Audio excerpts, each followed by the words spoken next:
سنائیے سوال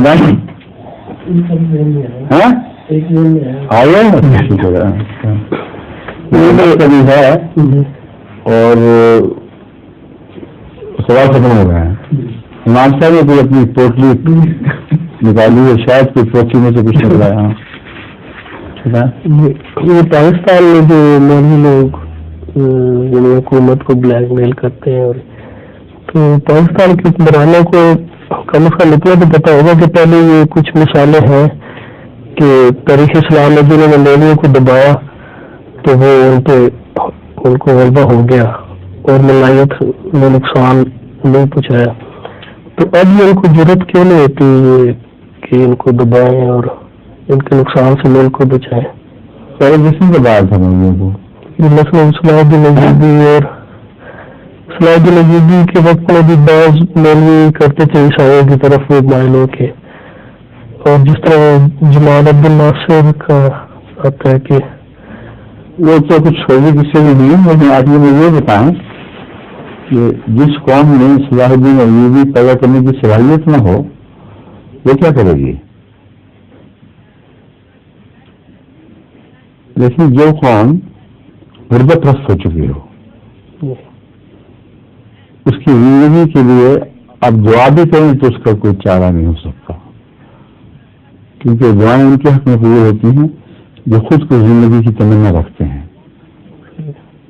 ورنہ قرآن کریم فرماتا ہے رسول اللہ صلی اللہ علیہ وسلم کی دعا کے مطابق کہ اگر تو مرغیوں کو بلائے گا تو وہ نہیں سنیں گے. کیا وہ لوگ جو قبور میں ہے سن لیں گے تیری آواز کو؟ اور دوسری جگہ فرمایا ہے کہ بلاؤ ان کو تاکہ تم ان کو زندہ کرو. وہاں ان روحانی مرغیوں کی بات ہو رہی ہے جو عام ان مرغیوں سے مختلف ہیں اور وہ اپنی زندگی کی خواہش کا اظہار کر چکے ہیں ایمان لا کر.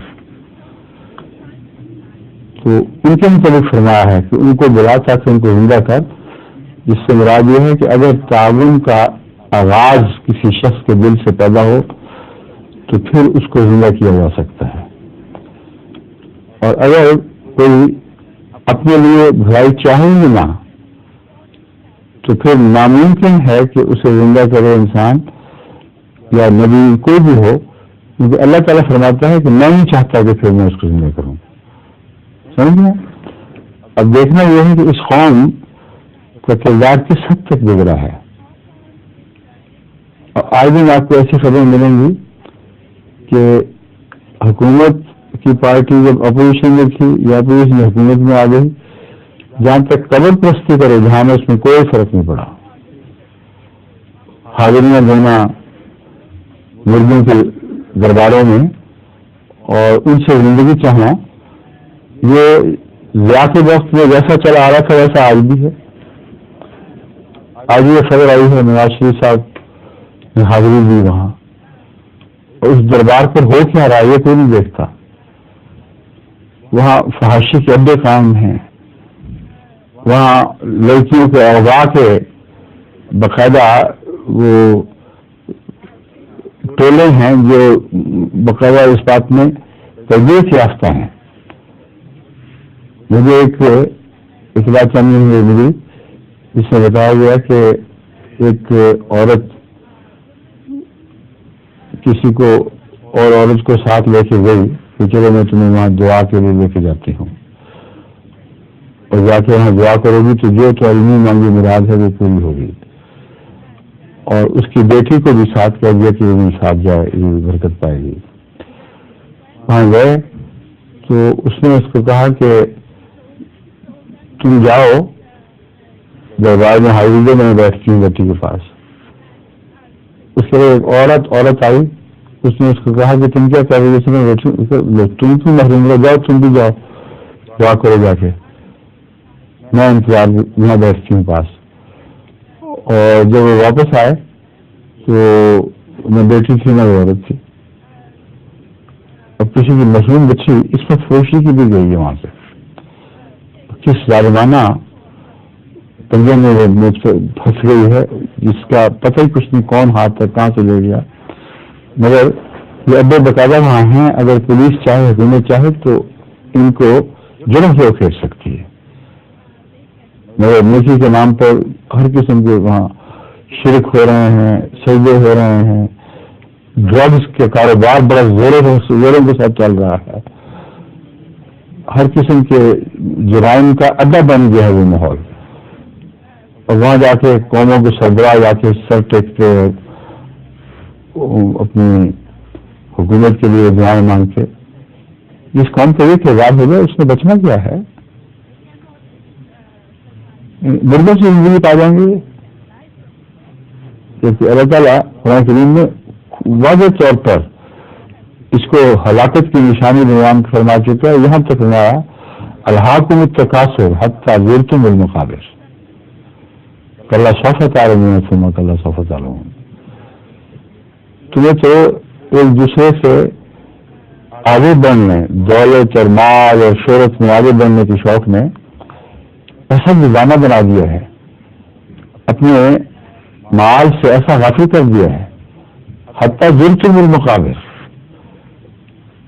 تم تو قبروں کے کنارے پہ جا پہنچے ہو، یا زرتم المقابر، تم اس خواہش میں کہ تم دوسروں سے آگے بڑھ جاؤ قبروں سے مانگنے لگ گئے ہو، مقبروں میں جا جا کر دعائیں مانگتے ہو کہ تمہیں باقیوں سے زیادہ مل جائے۔ یہ جو حالت ہے کلا سوف تعلمون ثم کلا سوف تعلمون، تمہیں دوہرا عذاب ملے گا اور تمہیں لازماً بتایا جائے گا کہ یہ عادتیں ہلاکت کی علامتیں ہیں۔ تو جن سے ہمیں تھوڑی سی توقع خیر کی ہوئی تھی انہوں نے اپنے پر پرزے نکالنے شروع کیے ہیں، تو حیرت ہوتی ہے دیکھ کے۔ انہیں کے متعلق کہا جا رہا ہے کہ خلافت راستہ قائم کر دو، یہ خلافت راستہ ہے جو ایک خدا کی عبادت کرنے والوں کو قبروں کے سامنے سر جھکا دے گی، اور جو موحد بنے ہوئے ہیں وہ بھی مشرک ہیں اول درجے کے، ان کو ضرورت نہیں ہے اس بات کے خلاف آواز اٹھانے کی، دیکھ رہے ہیں کیا ہو رہا ہے، مجال ہے جو آواز اٹھائیں، تو دل سب کے بزدل اور مشرک ہو چکے ہیں۔ اس لیے دعا یہ کرنی چاہیے کہ اللہ ان کے دل سے شرک دور فرمائے، ان کے سروں کو اپنے حضور جھکنے کے سوا کسی اور جگہ جھکنے کی توفیق نہ بخشے، ورنہ خلافت کیسے کام ہو سکتی ہے؟ یہ تو اللہ تعالیٰ کی دین ہے، اللہ تعالیٰ کی عنایت کے طور پر ہوتی ہے۔ رسول اللہ صلی اللہ علیہ وسلم کے وصال کے بعد جس دور میں خلافت اٹھی ہے، خلافت راشدہ، اس وقت سے اب تک کم سے کم سنیوں کو میں مخاطب ہوں، اتنے دفعہ یہ خلافت کام کر چکے ہیں۔ وہ لوگ جن میں اولین موجود تھے جب خلافت اٹھ گئی، یعنی خلافت راشدہ، تو صحابہ موجود تھے، تابعین موجود تھے، اور اول التابعین موجود تھے، اول درجے کے جو تابع سے۔ کب دوبارہ قائم کر لی خلافت؟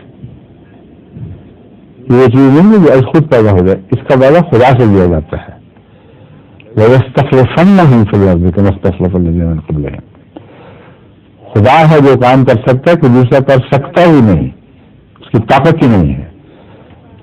بس ان سے بڑھ کر ہیں آج کے لوگ جو قبر پرست ہو گئے، جو دنیا کے ہر بند میں مبتلا ہو گئے، جہاں بچے اغوا ہو رہے ہیں، جہاں آئے دن قتل و غارت ہو رہا ہے، جہاں معصوم لوگوں کو گولیوں کا نشانہ بنا جائے کہ یہ شیعہ ہے، یہ سنی ہے، یہ فلاں ہے، جہاں مسجدوں پر گولیاں بچھائی جا رہی ہیں، اغوا ہو رہا ہے، تاوان ہو رہا ہے، نہیں دیتے تو بچے کی لاش گھر بھیج دی جاتی ہے۔ یہ معاشرہ جو خلافت قائم کرے گا، جیسے فرشتے ایسے خلیفہ ان کے بنے تو ویسے ہی ہوں گے جیسے ان لوگوں کا حال ہے، مگر وہ بن سکتی نہیں، ناممکن ہے۔ دھوکے کا ایسا سلسلہ جاری ہوا کہ کسی کو ہوش نہیں آتی، چند دن اچھے پرپوزے نکالتے ہیں لوگ، امید پیدا ہوتی ہے کہ شاید اب یہ صبح ثابت ہو گئی، لیکن پھر وہ صبح ثابت نکلتی ہے، اندھیرا اسی طرح باقی رہ جاتا ہے۔ تو یہ دعا کریں کہ اللہ تعالیٰ اس قوم کو عقل دے، رشد دے، ان کو سچ کو سچ کہنے کی ضرورت عطا فرمائے، اور اس ضرورت کے ساتھ، اس سربلندی کے ساتھ پاکستان کی گلیوں میں چلیں، یہ پیغام دیتے ہوئے ان کے ساتھ بھی کچھ سچ بولنے والوں کو جلوس بننا شروع ہو. ابھی تو جھوٹوں کے لیے جلوس بنتے ہیں, سچے والوں کے لیے, سچوں کے لیے تو سوائے سلیب پہ کچھ نہیں رکھا ہوا اس ملک میں. اب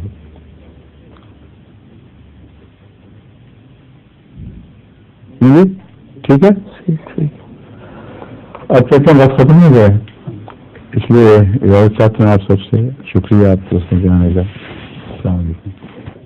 ظہور مہدی آخر زمان